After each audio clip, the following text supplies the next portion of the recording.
नमस्कार मित्रों, मैं आदित्य प्रताप सिंह जीएस कॉलेज खामगांव से सेवानिवृत्त दर्शन शास्त्र का प्राध्यापक। आज सुबह से ही मैं बड़े ध्यान से हमारे परम मित्र आदरणीय सुनील गौरे जी ने जो राष्ट्रीय एक परिषद या संगोष्ठी का आयोजन किया ऑनलाइन, तो वो सुन रहा था। 2 दिवसीय था तो मैंने वह भी सुना, और उसके बाद कुछ मित्रों ने उस पर अपने विचार अभिव्यक्त किए हैं। वो उसी अंतर्गत था या बाहर मुझे नहीं पता, पर मैंने वो भी सुने। अब ये दार्शनिक लोग हैं, तो इन्हें विचारक भी कहा जाता है। तो अगर विचारक हैं तो निश्चित ही विचार भी हुआ है, और विषय भी वही है। भारतीय दर्शन में विचार संघर्ष। मित्रों, न जाने क्यों सबसे पहले तो मेरी सोच ये है कि संघर्ष की कहीं कोई आवश्यकता ही नहीं है। क्यों संघर्ष हो? सह अस्तित्व क्यों नहीं हो सकता? जो श्रेयस है वो प्रेयस से अलग क्यों हो? क्या ऐसा नहीं हो सकता कि जो श्रेयस है वही प्रेयस भी हो?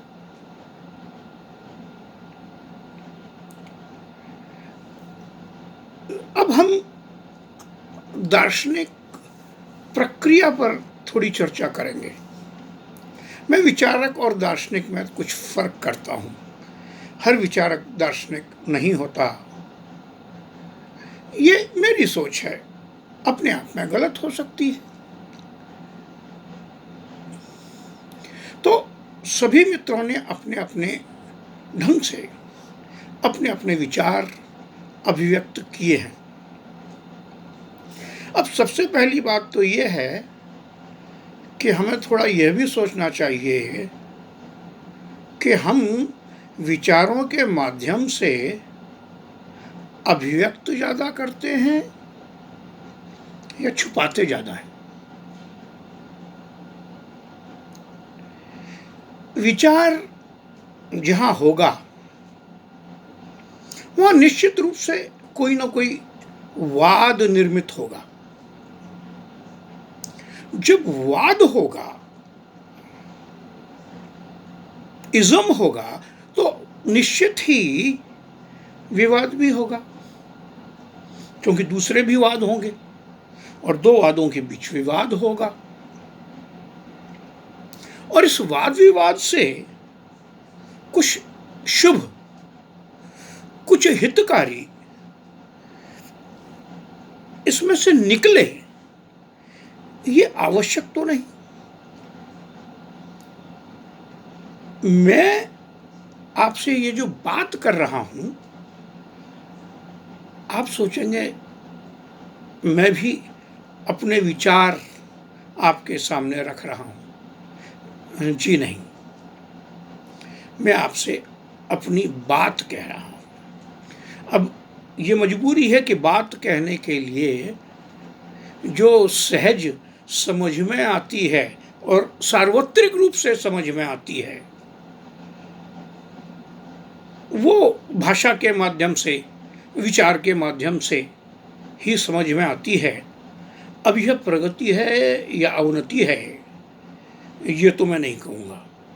इस पर हम अपना अपना मत रख सकते हैं। मैं कुछ अभिव्यक्त कर रहा हूँ, बात कर रहा हूँ, मतलब अभिव्यक्त कर रहा हूँ। और अभिव्यक्ति शब्दों के ही माध्यम से हो यह आवश्यक नहीं। अभिव्यक्ति कला के माध्यम से भी होती है, संगीत के माध्यम से, चित्रकारिता के माध्यम से, नृत्य के माध्यम से, गायन के माध्यम से। मेरा अपना ये सोच है कि पहले अभिव्यक्ति आती है और फिर उस अभिव्यक्ति पर हम विचार करते हैं और उसे एक सांचे में बांधकर एक नाम दे देते हैं। लेकिन अभिव्यक्ति स्वयं में कोई विचार नहीं होती, भाव हो सकती है।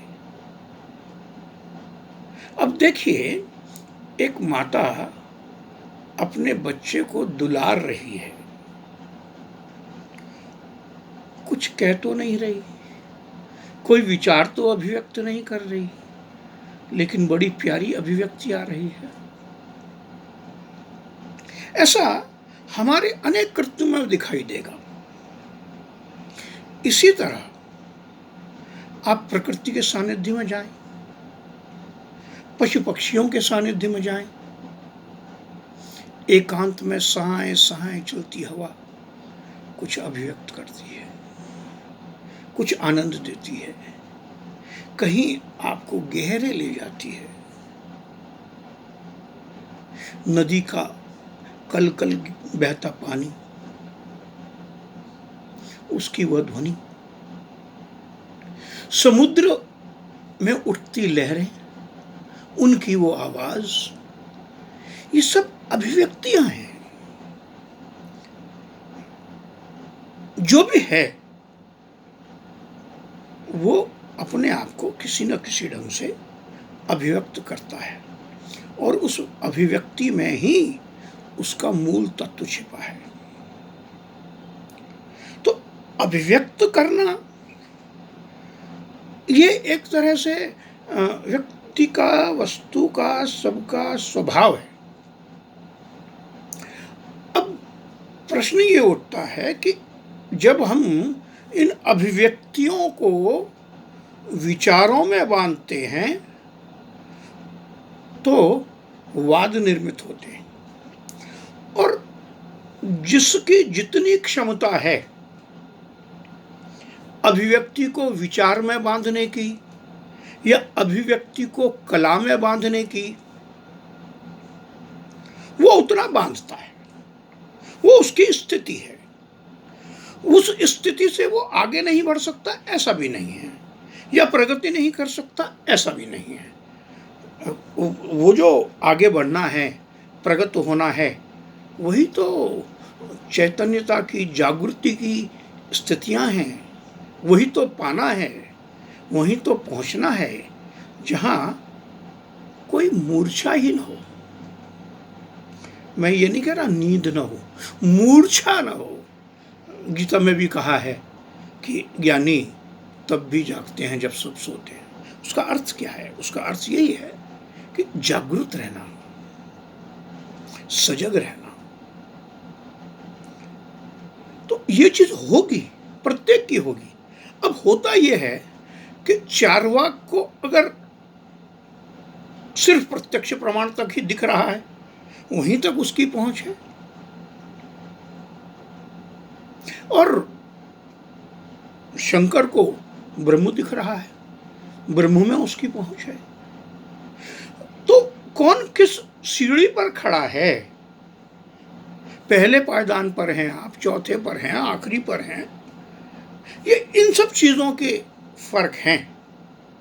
अब एक कलाकार को बहुत से रंग रखे हैं, उसमें अनेक चित्र दिखाई देते हैं जो उन रंगों में आपको और हमको नहीं दिख सकते। एक मूर्तिकार को एक पत्थर में छुपी हुई मूर्ति दिखती है जो आपको और हमको नहीं दिख सकती। अब हम उसकी अपने अपने ढंग से व्याख्या कर सकते हैं। तो मेरा सोचना सिर्फ इतना है, मैं सिर्फ ये कहना चाहता हूं कि आप सजग रहेंगे जितने ज्यादा, उतनी ज्यादा गहन आपकी अनुभूति होगी, और जितनी ज्यादा गहरी अनुभूति होगी उतनी ही सुंदर, उतनी ही प्यारी, उतनी ही गहरी आपकी अभिव्यक्ति होगी। हम और आप पहले प्राप्ति को पाएं, फिर उसे अभिव्यक्त करें। यही मेरी सोच के हिसाब से, यही हम लोगों को पाना है, इसी का प्रयत्न करना है। और वैचारिक संघर्ष नहीं, वैचारिक सह अस्तित्व के साथ हम निश्चित ही अपने प्राप्ति को प्राप्त कर सकते हैं। धन्यवाद बंधु।